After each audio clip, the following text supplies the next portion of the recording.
성도 여러분 안녕하십니까?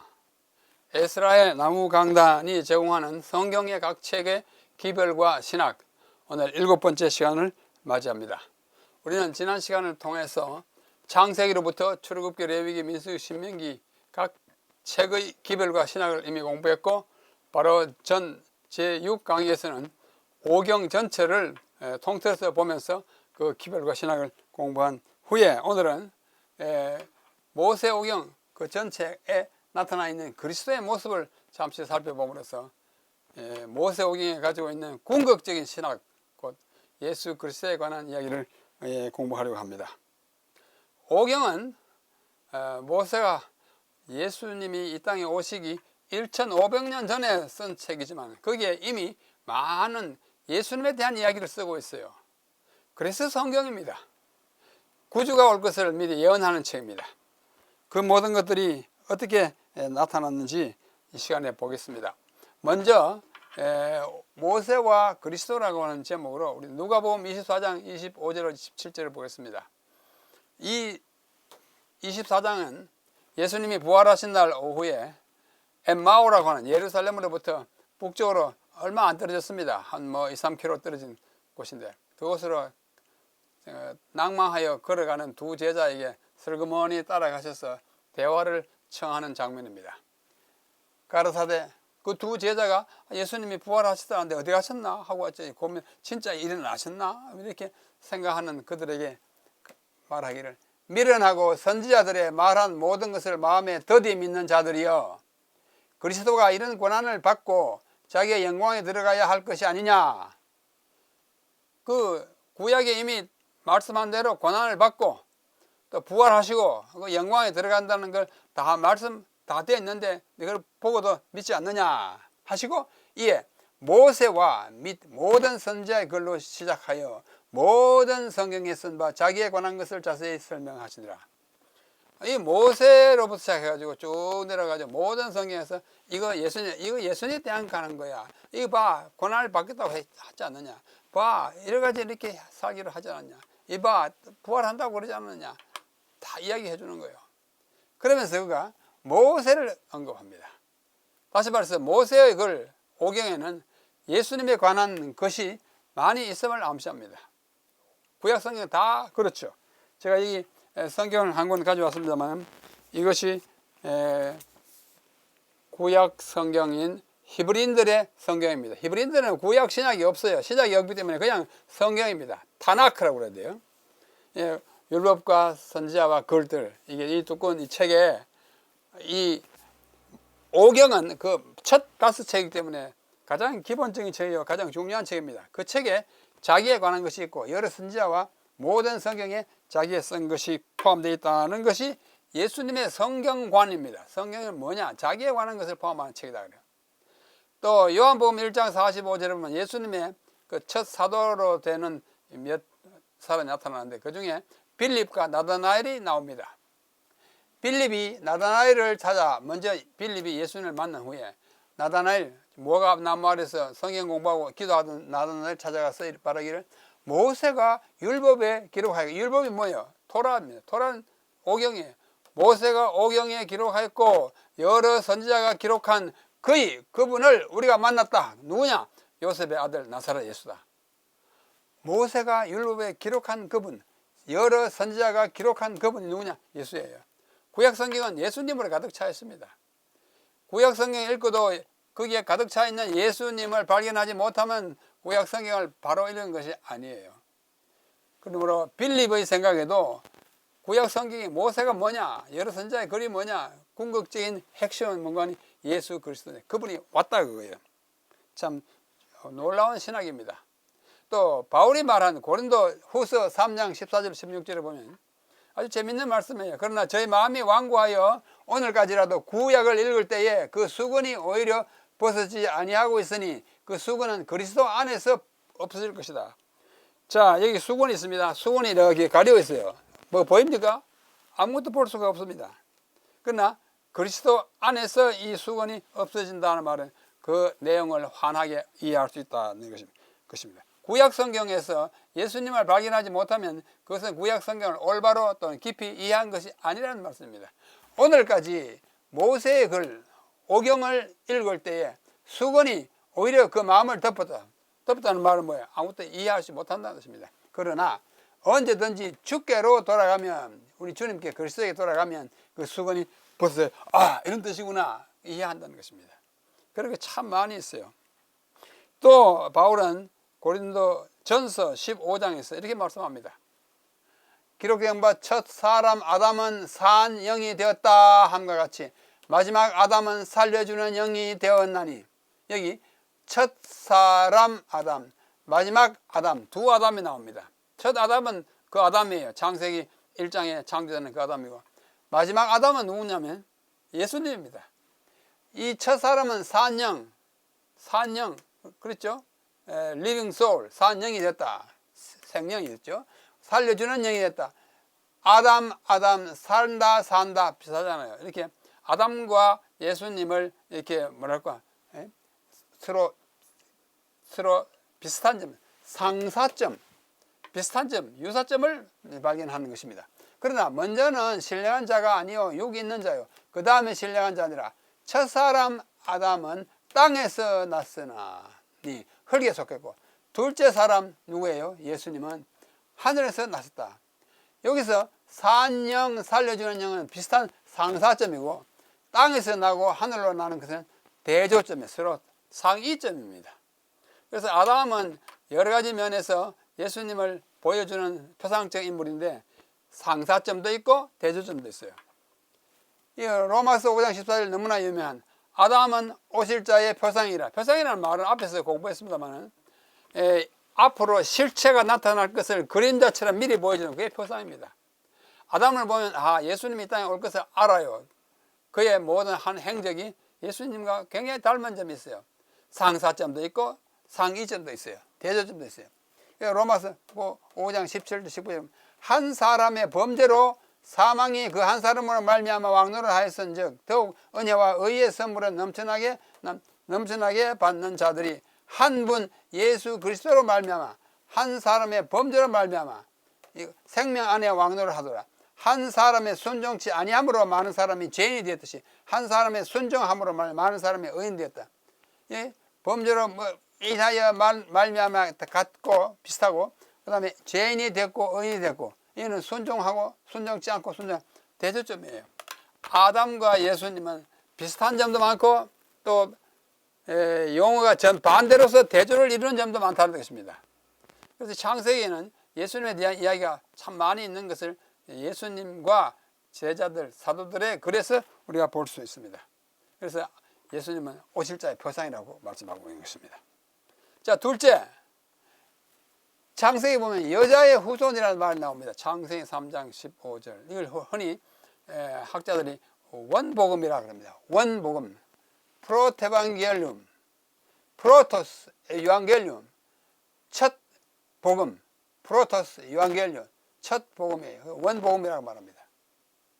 여자의 후손이 뱀의 후손을 머리를 상하게 하겠다, 처치하겠다, 승리하겠다. 여자의 후손이 이기겠다 그거예요. 그 여자의 후손이 누구예요? 예수님이에요. 그 용어가 어찌 예수님인지 그 다음 보면 알습니다. 여자의 후손이라는 말은 남자로 말미암지 않고 여자로만 이 땅에 태어난 사람, 그런 사람이 있습니까? 오직 한 사람이 있어요. 예수님입니다. 처녀가 잉태해가지고 마리아가 요셉과 동침하기 전에 성령으로 잉태된 아이가 예수님입니다. 우리 마태복음 1장과 또 누가복음 1장에 자세히 기록되어 있습니다. 그래서 이사야 17장 14절에도 이 여자의 후손을 보강하는 또 다른 예언이 있어요. 그러므로 주께서 친히 징조로 너에게 주실 것이라. 징조라는 것은 이미 있던 일과는 반대되는 현상이라야 징조가 됩니다. 내일 아침에 해가 동쪽에서 뜰 거다. 그러면 징조가 안 돼요. 매일 동쪽에서 뜨잖아요. 내일 아침에 해가 남쪽에서 뜰 거다. 그건 징조가 됩니다. 만약 그렇게 된다면. 자, 보십시오. 보라, 처녀가 잉태하여 아들을. 처녀가 아이를 낳을 수 있습니까? 없잖아요. 그래 처녀가 아이를 낳았어요. 그게 뭐가 돼요? 징조가 돼요. 이분이 하나님의 아들이 되겠구나. 알 수 있어요. 처녀가 잉태하여 아들을 낳을 것이요 그 이름을 임마누엘, 우리와 함께 계시는 하나님의 뜻이에요. 임마누, 우리와 함께 하시는 엘, 하나님이에요. 우리와 함께 하신 하나님. 예수님이 우리와 함께하기 위해서 이 땅에 올 것을 예언으로 말하는 것이 이사야 7장 14절에 뭐예요? 보라 처녀가, 이것은 창세기 3장 15절에 말씀하신 여자의 후손과 맥을 같이 하는 것입니다. 그 다음에 갈라디아 4장 4절을 보면 때가 참에 하나님이 그 아들을 보내사 여자에게서 나게 하시고, 뭐 여자에게서 나지 않는 사람이 어디 있겠습니까? 많은 다 어머니에게서 났지요. 그러나 여기서는 특별한 의미의 여자에게서 났어요. 성경은 전부 남성 위주로 기록됐는데 예수님에 가서만 오면 뭔가 여자가 났다고 강조합니다. 여자의 뭐 율법 아래 나게 하신 것은 율법 아래 있는 자들을 속량하기 위함이다. 특별히 마태복음 1장 16절에 예수님의 족보를 쭉 아브라함이 이삭을 낳고 이삭이 야곱을 낳고 야곱은 유다와 형제를 낳고 유다는 낳고 나오다 마침내 누구한테 옵니까? 예수님이 탄생하는 기사가 1장 16절에 와요. 야곱은 마리아의 남편 요셉을 낳았으니, 옛날 야곱이 아니고 예수님 바로 그 위에 때예요. 그 다음에는 요셉이 예수를 낳아야 되는데 마리아에게서 그리스도라 칭하는 예수가 아니라 아브라함이 이삭을 낳고 이삭이 야곱을 낳고 이렇게 하는 것은 뭐예요? 전부 남자가 남자를 낳고 남자를 낳고 하는데 여기 야곱은 또 요셉을 낳고 요셉은 예수를 낳았다 하는데 그게 아니에요. 요셉은 예수를 낳지 않았어요. 그 다음에 요셉은 예수님의 아버지 격으로 족보에 이름이 올랐지만 진짜 예수님은 어머니가 처녀로서 잉태했어요. 천사가 와가지고 너 예수를 낳겠다 하니까 깜짝 놀라. 나는 사내를 알지 못하는데 어떻게 아이를 낳습니까? 아니야. 지극히 높으신 내 능력이, 성령의 능력이 너를 낳게 할 것이다 해가지고 성령으로 잉태된 아이 예수님을 낳게 되는데 이것이 바로 이미 창세기에 여자의 후손에 그 의미가 함축되어 있는 것입니다. 그 다음에 창세기 3장 21절에 가보면 아담과 하와가 범죄한 후에 하나님께서 그 벌거벗은 것을 가려주고 수치스러운 것을 막아주기 위해서 가죽 옷을 지어 입히십니다. 가죽 옷. 가죽이 있으려면 뭐 해야 돼요? 짐승이 죽어야 되죠. 그렇죠? 그 죽은 짐승이 뭘까? 여기 요한계시록 13장 8절에 보면은 창세로부터 죽임을 당한 어린 양의 생명책에 이렇게 나옵니다. 우리말 성경은 조금 달라요. 그러나 원문은 이 번역을 더 지지합니다. 영어로는 The Lamb that was slain from the creation of the world. 세계의 창조 때로부터 죽임을 당한 어린 양. 창조 때 어린 양이 죽임을 당했다는 말이 나옵니다. 이때 가죽 옷의 그 가죽의 주인이 어린 양이구나. 어린 양을 잡아서 그 가죽 옷을 아담과 하와에게 입힌 것은 앞으로 어린 양의 죽음을 통해서 아담과 하와가 그 죄의 수치를 가리웠고 용서함을 받을 것을 암시하는, 그것을 우리는 원제사를, 제일 첫 번 들어진 제사예요. 하나님이 아담을 앞에 놓고 막 그들을 지켜가면서 했을 거예요. 양을 잡아 다 입혀버려서 앞으로 양이 죽어야 내가 이 부끄러움이 가려지는구나. 죄의 수치가 없겠구나. 그 다음에 3장 21절이고 3장 24절에 가보면 에덴 동산 동편에다가 아담과 하와를 쫓아내놓고 나서 화염검과 그룹들을 줬어요. 이것을 우리는 원성소라 그럽니다. 프로토 생츄어리, 이는 프로토 세크리파이스, 이렇게 뭐 제가 붙인 이름이지만 그렇게 부릅니다. 이 화염검을 둔 것은 생명나무의 길을 지키는 수위 역할을 합니다. 에덴 동산에 못 들어가요. 바깥에 가가지고 그 앞에 화염검과 그룹을 보면서 그 앞에 거기서 제사를 했어요. 나중에 이 그룹은 성소 안에 이제 안치되지 않습니까? 그래서 이 모든 것들이 앞으로 올 거대한 성소의 가장 원초적인 형태의 성소, 두루 도는 화염검, 검은 이 말씀입니다. 히브리서 4장 10절 말씀이에요. 그게 십계명이 있고 그룹이 있고, 그룹은 하나님의 임재를 옹유하는 천사잖아요. 하나님이 임재하시는 것이구나. 그것이 성소의 지성소의 광경입니다. 그래서 우리는 창세기 3장 15절에서는 뭐였어요? 원복음. 21절에는 뭐예요? 원제사. 24절에는 뭐예요? 원성소. 가장 원초적인 형태의 성소를 보여줌으로써 구속의 제도가 이렇게 전개될 것을 보여주고 있습니다. 참 창세기는 깊은 우리 구원의 책입니다. 그 다음에 있는 것이 아벨 이야기예요. 아벨은 하나님이 시키신 대로 제사를 지내다가 그 형에게 맞아 죽습니다. 첫 선교자예요. 의를 행하다 죽는 아벨은 선교자로서 예수님의 한 모습을 미리 보여주는 그림자입니다. 노아는 뭐예요? 당세의 완전한 자고 당대의 구원자입니다. 방주를 지어가지고 그 타는 사람은 구원시켰어요. 방주는 오늘날에 교회에 비교될 수 있습니다. 노아는 오늘날 예수님의 비유될 수 있습니다. 방주의 주인은 예수님이에요. 방주는 예수님이 지으라 해서 지은 것입니다. 교회도 마찬가지입니다. 예수님이 그 교회의 기초입니다. 그래서 노아는 구원자로서의 예수님을 표상한 인물이고, 방주는 인류를 위한 유일한 구원의 문인 교회를 표상하는 것입니다. 그 다음에 12장부터 아브라함이 나오는데 열국의 아비고 복의 근원이에요. 예수님에 관한 이야기입니다. 아브라함도 예수님을 가리킵니다. 모든 사람을 구원시키는 그 복의 기관이 되는 것입니다. 그 다음에 그의 아들 이삭은 더욱 그렇습니다. 죽음의 나무를 지고 모리아산 올라가잖아요. 예수님도 죽음의 나무를 지고 십자가를 지고 골고다를 올라가요. 그 골고다가 바로 모리아산이에요. 그 가까운 산입니다. 이 이삭은 하나님의 능력으로 태어난 독생자입니다. 몇 살 때? 아브라함이 100살 때, 아이를 갖질 희망이 전혀 없을 때 능력으로, 하나님 능력으로 아이를 베게 하는 것입니다. 그 아브라함과 그 아내 사라에게 생산할 능력을 하나님이 기적적으로 주셨어요. 처녀가 아이를 못 낳는데 하나님께서 처녀에게 아이를 베게 했어요. 마리아에게. 그 능력의 근원은 같은 것입니다. 제물이 되어 사흘 동안 죽었습니다. 사흘 동안 그 아이와 함께 걸어서 모리아 산으로 가지 않습니까? 예수님도 사흘 동안 이미 아브라함이 자기 집을 떠나서 그 모리아 산으로 갈 때는 그 아이를 이미 바친 거예요. 마음으로는. 예수님은 사흘 동안 죽어 계시다가 살아나셨어요. 그 죽음의 나무를 친히 지고 가는 공통점이 있습니다. 이삭은 진짜 나무를, 예수님은 십자가라는 나무를 지고 올라가는 것입니다. 모리아산은 골고다 언덕이 있을 것이고 같은 곳이에요. 그러므로 이삭은 죽음의 나무를 지고 가는 독생자 예수 그리스도를 표상하는 인물이에요. 예수님의 이야기입니다. 그 다음에 야곱은 이스라엘이라 그랬고 사닥다리 봤죠? 또 가라사대 진실로 너에게 이르노니 하늘이 열리고 하나님의 사자들이 인자 위에서 오르락내리락 하는 것을 보리라. 오르락내리락, 하늘과 땅을 이은 가교, 사닥다리, 이게 뭐예요? 예수님에 대한 상징이에요.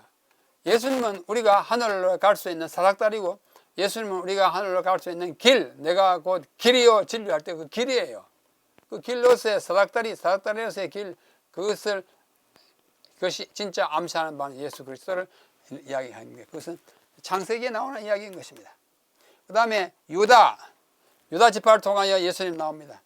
유다는 사자 새끼라 그랬습니다. 창세기 49장에 보면은 유다는 사자 새끼라고요. 앞으로 나타날 사자, 예수님이 사자로 나타나는 것입니다. 홀이 유다 지파를 떠나지 않겠다.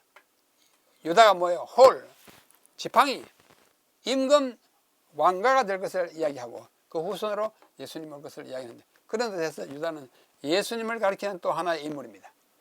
요한계시록 5장 5절에 보면은 장로 중에 하나가 내게 말하되, 요한이 계시를 보고 그 의미가 무엇인지 궁금해하고 있을 때에 장로가 한 사람이 유대 지파의 사자 다윗의 뿌리가 이겼으니 이 책과 그 7인을 떼시리라 하고 위로합니다.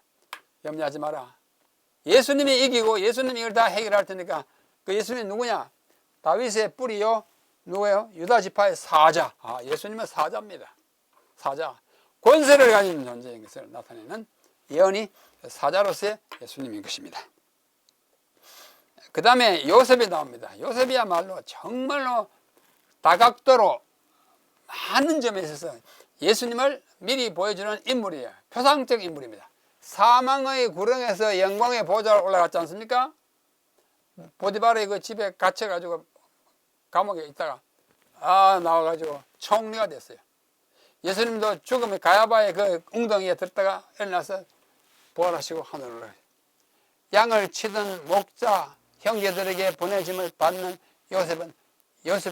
예수님도 양을 치는 목자이고 형제들에게 자기 형제들에게 가서 살았잖아요.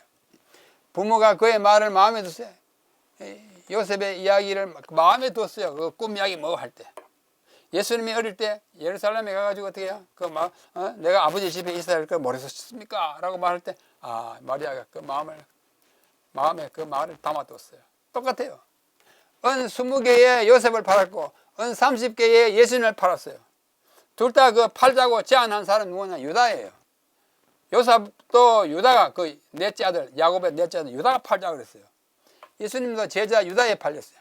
두 죄수가 함께 감옥에 갇혔다가 한 사람은 풀려 한 사람은 죽었어요. 예수님 십자가 달릴 때 어떻게 해요? 한쪽 강도는 저주하고 상을 못 받고 한쪽은 회개하고 구원을 받을 보장을 받았습니다. 요셉이 떡 맡은 관원장, 술 맡은 관원장 같이 있다가 한 사람 나가고 한 사람 그 안에서 죽지 않습니까? 둘 다 요셉과 예수님은 둘 다 30세에 복사를 시작했고 전적인 권한을 위탁받았어요. 요셉이 바로의 전적인 권한을 위탁받았습니다. 예수님도 하늘과 땅의 모든 권세를 내가 받았다고 말씀하셨습니다. 하나님이 보내신 사람이라는 그 현저한 증거들을 사람들에게 보였습니다. 죽게 된 사람들을 구원하는 구주였어요. 요셉은 다 굶어 죽게 된 사람들을 그 양곡 정책을 잘함으로 살렸고 예수님도 모든 사람이 죄로 말며 죽게 됐을 때 자기를 희생함으로 살리게 되었던 이 모든 점에 있어서 요셉은 예수님을 가리키는 표상적인 인물입니다. 성경에 그런 인물들이 참 많아요. 자, 출애굽기로 넘어가 보십시다. 모세는 이스라엘의 구원자입니다. 그렇죠? 애굽에서 구원을 냈잖아요. 이 세상이라고 하는 애굽에서 우리를 구원해 하늘로 가나안으로 갈 사람은 예수님이에요. 민족의 지도자 있고 선지자 있고 예수님도 그렇습니다. 그 다음에 아론은 대제사장으로서 대제사장 되시는 예수님에 대한 이야기예요. 히브리서 7장에 보면 아론이 어떻게 대제사장 되신 예수님을 가리키는 인물인지 잘 설명하고 있습니다. 특별히 출애굽기에는 6월절 어린 양, 출애굽기 12장에 보면 6월절 어린 양을 잡아서 피를 바름으로 그 집에 사망이 이르지 않았듯이 예수님도 보라 세상 죄를 지고 가는 하나님 어린 양으로서 달려 돌아가심으로 피를 흘림으로 온 인류가 구원을 받게 된 것입니다. 그 사실을 미리 외친 사람이 요한이죠. 침례자 요한이. 이튿날 요한이 침례자 요한입니다. 예수께서 자기의 나오심을 보고 가로되 보라 세상 죄를 지고 온 하나님의 어린 양이로다. 하나님의 어린 양이로다. 참 신비하지 않습니까? 예수님을 보고 어린 양이라고 그랬어요. 출애굽기 12장의 어린 양이 바로 예수님을 가리키는 어린 양의 죽음이라는 보여집니다. 또 고린도전서 사도 바울도 말하기를 너희는 누룩 없는 자인데 새 덩어리가 되기 위하여 묵은 누룩을 버리라. 우리의 유월절 양 곧 그리스도께서 희생이 되셨느니라. 우리의 유월절 양이 곧 그리스도라고 말합니다. 침례 요한도 어린 양이라고 그러고 사도 바울도 유월절 양이라고 합니다. 양으로서의 예수님의 모습을 가장 뚜렷하게 보여주는 그 행사가 첫 유월절을 기록한 출애굽기입니다. 그 다음에 반석 쳐서 물났지 않습니까? 르비딤에서. 그 다음에 저 가다 또 했어요. 고린도전서 10장 4절에 보면 다 같은 신령한 음료로서 마셨으니 이는 저희를 따르는 신령한 반석으로 마셨는데 그 반석은 곧 그리스도예요. 반석을 쳐서 물 나왔듯이 예수님을 쳐서 피가 나옴으로 어떻게 우리가 구원을 얻는 거예요. 또 만나, 광야에 만나 이러지 않습니까? 그 만나도 예수님이 우리의 생명의 떡 되는 것을 미리 보여주는 물질이었어요. 요한복음 6장 48, 51절 내가 곧 생명의 떡이로다. 나는 하늘로서 내려온 산 떡이다. 광야에서는 하늘 내려온 만나인데 그때 만나는 잠시 살았지만 나를 영원한 생명의 만나인 나를 먹는 자는 영원히 생명을 영생하겠다고 말씀합니다. 그 다음에 출애굽기 25장으로부터 40장에 보면은 성소를 짓습니다. 아주 정교하게 짓습니다. 근데 그 성소가 누구냐? 요한복음 2장 19절에 보면 예수께서 가로사대 너희가 이 성전을 헐라 내가 사흘 동안에 다시 일으키리라. 그러나 예수는 성전된 자기 육체를 가리켜만 날 죽여봐라 사흘 만에 부활하지 이 말을 이 성전을 헐라 내가 사흘 만에 이렇게 사람들이 네가 어떻게 사흘 만에 이 성전을 46년 동안 짓는데 어떻게 일으켰냐. 그러나 예수님은 자기 몸을 암시적으로 나를 죽여봐라 내가 사흘 만에 부활할 거다 징조로서 자기 몸을 성전에 비유한 것입니다. 이것이 출애굽기에 가장 현저하게 드러나 있는 예수님을 가리키는 인물들과 사물들입니다. 그 다음에 레위기에 보면 뭐 아주 많죠. 5대 기본 제사가 다 예수님의 어떤 희생 제물로서의 그 면모를 가르칩니다. 번제, 소제, 화목제, 속죄제, 속건제 다 그래요. 우리 앞에 우리 에스라의 나무 강단에 또 다른 프로그램이 뭐가 있어요? 성경의 어휘 연구에서 이 5대 기본 제사에 대한 공부를 자세히 했습니다. 다 예수님을 가리켜요. 그 다음에 그 제사를 드리는 제사장과 대제사장은 다 예수님을 가리킵니다. 히브리서 5장, 6장, 7장, 8장에 보면 잘 나타나 있습니다. 제사장, 대제사장이 레위기에 많이 활동하는데 다 예수님의 모습을 보여줍니다. 그 다음에 봄절기와 가을절기 있는데 봄절기는 6월절, 무교절, 칠칠절, 초실절, 칠칠절인데 예수님이 초림 때의 이야기를 상징적으로 드려진 절기들이에요. 가을절기는 나팔절, 속죄절, 초막절 셋인데 예수님의 재림과 관련된 절기, 다 예수님과 관련된 절기들입니다. 참 신비해요. 그 다음에 속죄일, 흔히 대속죄일이라고 하는 속죄일에 특별히 여호와를 위한 염소는 예수님을 가리키는 염소였습니다. 앞에서 우리가 다 공부했습니다. 자, 민수기에 가면 거기도 예수님이 많이 나타났습니다. 민수기 2장에 보면 진기, 각 진영의 기가 있는데 동쪽에는 사자 기 있고 왕권을 나타내고 위엄을 나타냅니다. 이것은 마태복음의 왕으로서 예수님을 보여줍니다. 서쪽의 진기가 황소였는데요. 황소는 희생하고 봉사하는 것을 상징하는데 이 황소의 모습으로 나타나는 예수님의 모습은 마가복음에 나타나는 예수님입니다. 열심히 일합니다. 그 다음에 남쪽에는 사람의 길을 그려가지고 있어요. 거기에는 사람은 지성과 인성을 가졌는데 누가복음에 나타나는 예수님은 인자 예수님이 사람 예수님입니다. 그 다음에 북쪽에는 독수리의 그림이 그려졌는데 그것은 예지, 미리 보고 그 다음에 신성, 멀리 높여 있는 하나님의 속성을 가지고 있는 생물로 요한복음에 나타나는 예수님이 그러합니다. 이 네 생물이 민수기 자체에는 생물이 없지만은 랍비들의 문헌에 계속해서 동쪽에 유다 지파에는 사자, 남쪽 르벤 지파에는 사람, 그 다음에 서쪽에 에브라임 지파에는 황소, 그 다음에 북쪽 단 지파에는 독수리를 그래서 사복음서에 나타나 있는 예수님의 모습을 잘 미리 암시하고 있었던 것을 볼 수 있습니다.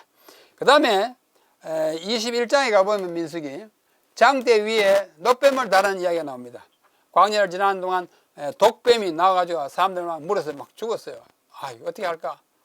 그래서 모세가 하나님께 기도하고 장대 위에다가 그 뱀과 독뱀과 같은 모양의 놋뱀을 만들어서 달았습니다. 그걸 쳐다보면 나왔어요. 기적적으로 나왔습니다. 모세가 광야에서 뱀을 든 것 같이 놋뱀을 인자도 들려야 하려니 십자가에 달려 죽어야 하려니 이는 저를 믿는 자마다 영생을 얻게. 안 죽어요. 광야에서는 안 죽고 나중에 죽었지만 이 십자가에 달린 예수님 상징으로서의 이 놋뱀이 보여주는 예수님을 쳐다보는 자는 영원히 죽지 않습니다. 영생합니다. 요한복음 8장 28절에 예수께서 이 가라사대 너희는 인자를 든 후에 십자가에 달려 못 박아 죽인 후에 내가 그인 줄 알랴. 구주인 줄 알리라. 내가 스스로 아무것도 하지 않냐고 오직 아버지께 가르치신 대로 된 것을 한다. 또 요한복음 12장 32절 33절 내가 땅에서 들리면 모든 사람을 내게 이끌겠다 하시니 일단 든다 말이 요한복음 자꾸 반복됩니다. 그만큼 그 놋뱀이 상징하는 바가 바로 예수님이라는 것이 상 중요했어요. 자, 여기 그림이 한번 보겠습니다. 바로 이렇게 모세가 놋뱀을 달고 물린 사람마다 쳐다보면 살도록 그렇게 조치하신 것입니다.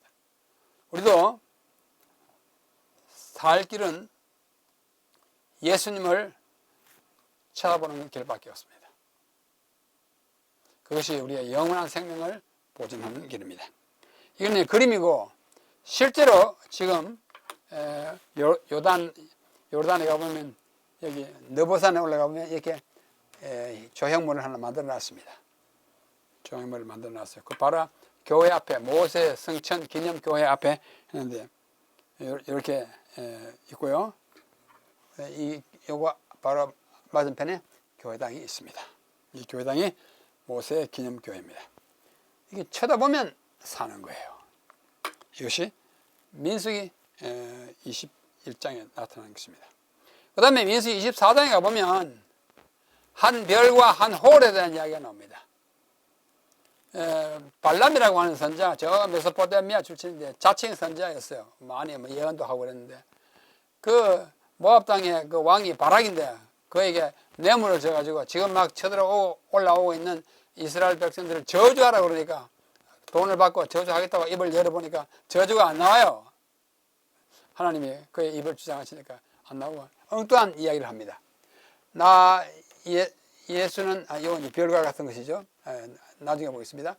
이 별은 항상 예수님을 가리킵니다. 그리고 한 홀은 뭐예요? 임금의 지팡이에요. 왕이 된다는 거예요. 그것이 민수기 24장 7절의 예언이에요. 그 27장 예언이 여기 계시록과 미가서에 보면은, 베드로서에 보면 그 별이 바로 예수님이라는 것을 증거하고 있습니다. 나 예수는 교회들을 위하여 내 사도를 보내서 이것들을 너희에게 증거하였노니 나는 다윗의 뿌리요 자손이니 곧 광명한 새벽 별이라. 별이 예수님을 가리키는데 그 별을 보았어요. 민수기 24장에서. 누가요? 발람이 보고 내가 별을 보고 한 홀 임금의 지팡이 왕이 오는 것을 그는 직감했습니다.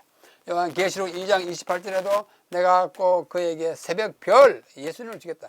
베드로후서 1장 19절에도 우리가 확실한 예언이 있으니 어두운 데 비치는 등불과 같은 날이 새서 샛별이 너희 마음에 샛별은 예수님이 네 마음에 떠올 때까지 예언을 깊이 연구하라.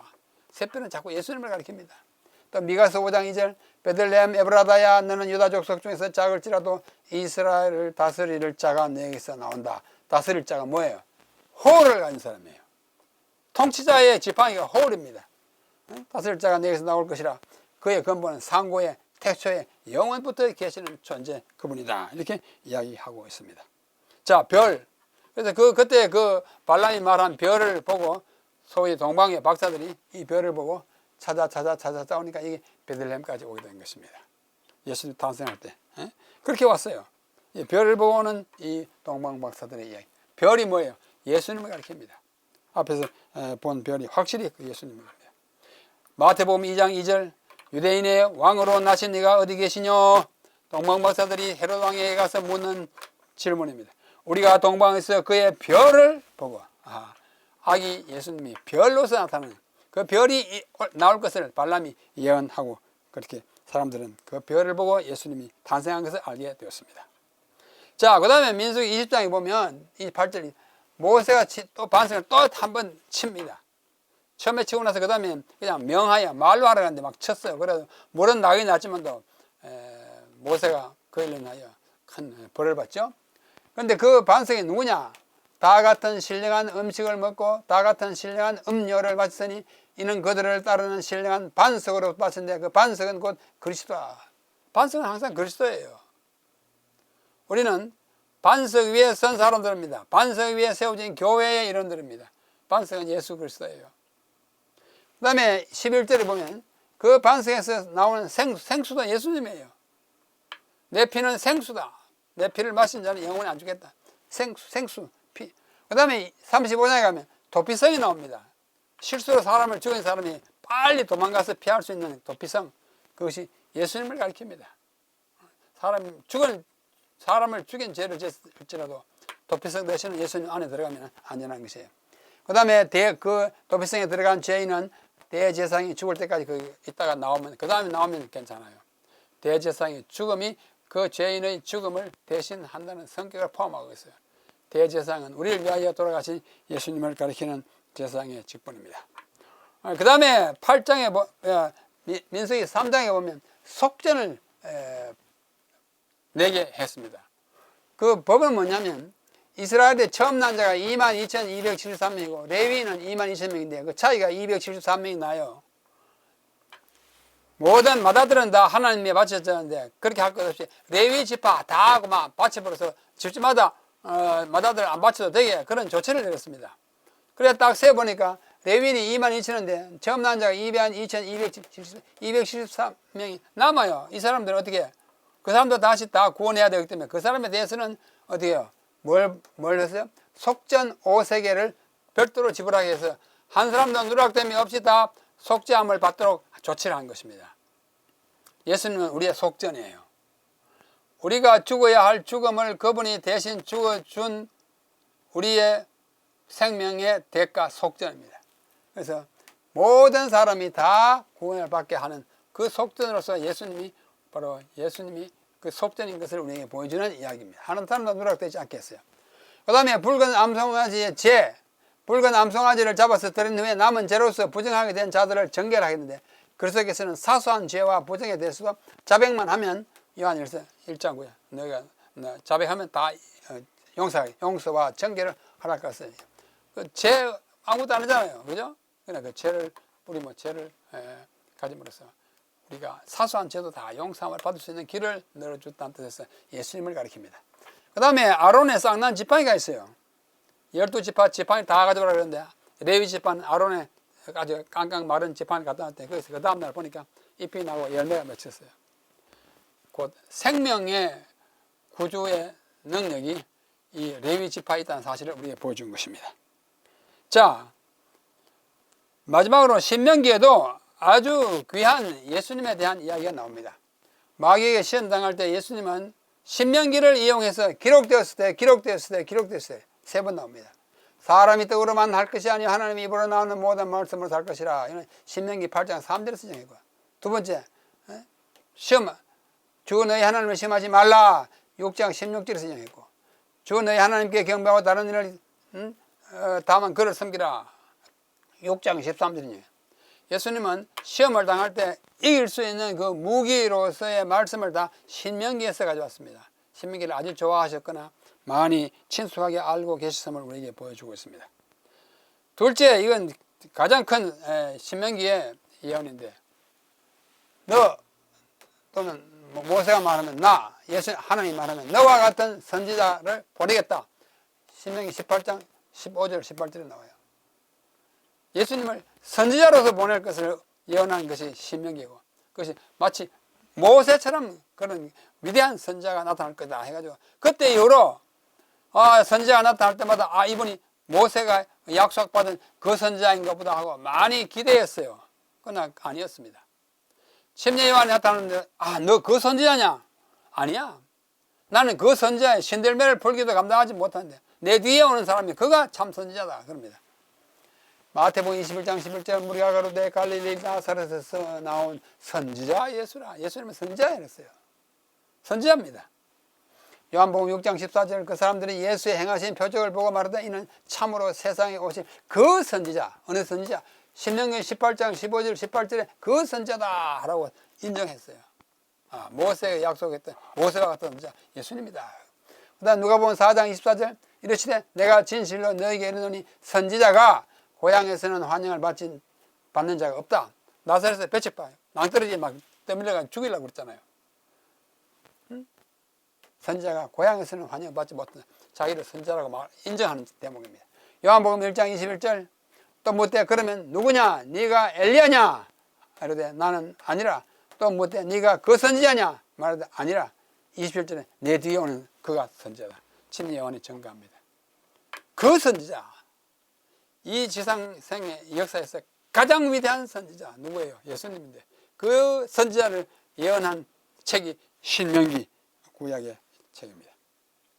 자, 이상으로서 우리는 모세오경에 나타나 있는 예수님의 모습, 그 사진을 지금 무슨 스냅 사진 찍듯이 찰칵 찍어서 다 이렇게 모자이크로 조합해서 오늘 보았습니다.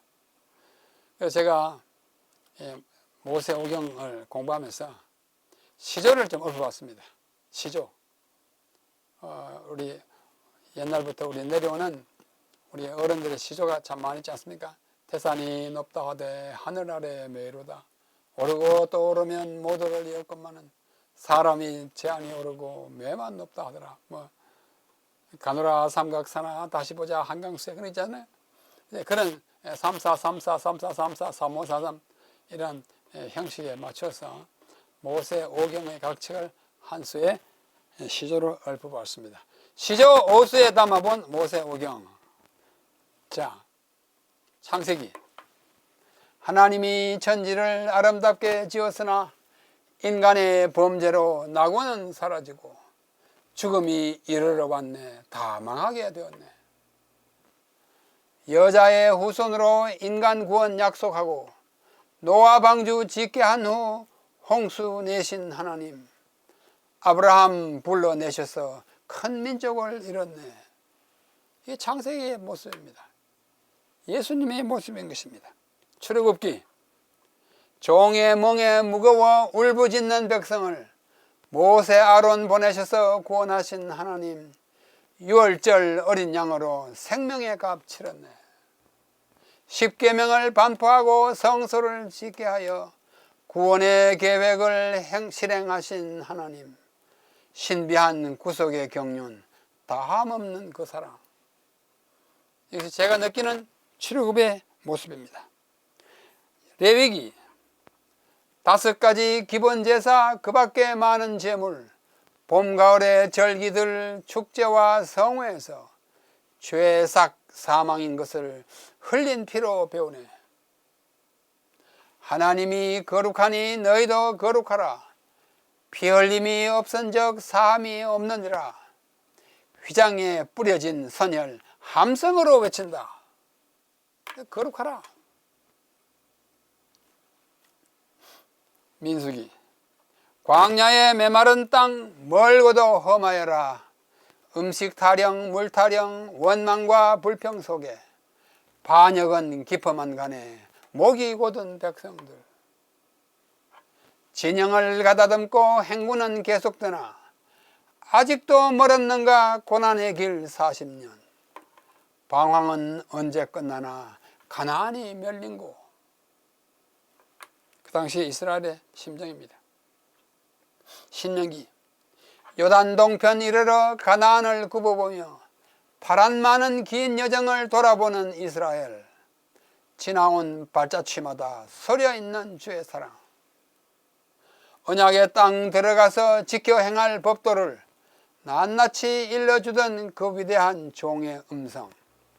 역사에 메아리 친다. 우리 귀에 들린다. 참으로 그렇습니다. 여기 그 유명한 덴마크의 철학자이자 신학자인 키에르케고르의 시, 아주 짧은 시 한 편을 소개해드리고 오늘 시간을 마치겠습니다. 이분이 독일말로 쓴 것이고 우리말로 번역한 것입니다. 제렌 키에르케고르 Die Krankheit zum Tode, 죽음에 이르는 병이라고 하는 책에 있는 짧은 시예요. Herr, gib uns, 주님 우리에게 주십시오. 영어하고 비슷하죠? Blöde Augen, 뭐예요? 무딘 눈을, für Dinge, die nichts taugen, 쓸모없는 사물에 대해서는 무딘 눈을 우리에게 주시고, 그리고 und Augen, voller klar, 아주 명료하고 아주 총명이 넘치는 눈을 주십시오. In alle deine Wahrheit, 당신의 모든 진리에 대해서는 총명이 넘치는 눈을 주십시오. 우리 세상에 쓸데없는 것에 눈을 시선을 돌리지 마시고 생명의 말씀, 이 정말 우리에게 구원을 주는 이 책에 대해서 정말 우리의 관심 있는 눈을 시선을 보여야 할 것입니다. 자, 한 번 더 읽고 마치겠습니다. 주님 우리에게 주옵소서. 쓸모없는 사물에 대해서는 무딘 눈을, 그리고 당신의 모든 진리에 대해서는 총명이 반짝이는 눈을, 부디 이런 눈을 가지고 모세를 읽을 때에, 선지의 글을 읽을 때에, 구약을 읽을 때에, 아니 신약까지도 다 합쳐가지고 읽을 때에 거기서 그리스도를 발견함으로 이 성경을 주신 진정한 목적을 우리의 삶에서 구현하는 여러분 모두가 되시기를 간절히 소원하면서 오늘 7번째 시간 모세오경과 그리스도라는 제목으로 강의를 여기서 마치겠습니다. 다음 시간 우리 또 다른 말씀 여호수아 공부를 들어가겠습니다. 안녕히 계십시오.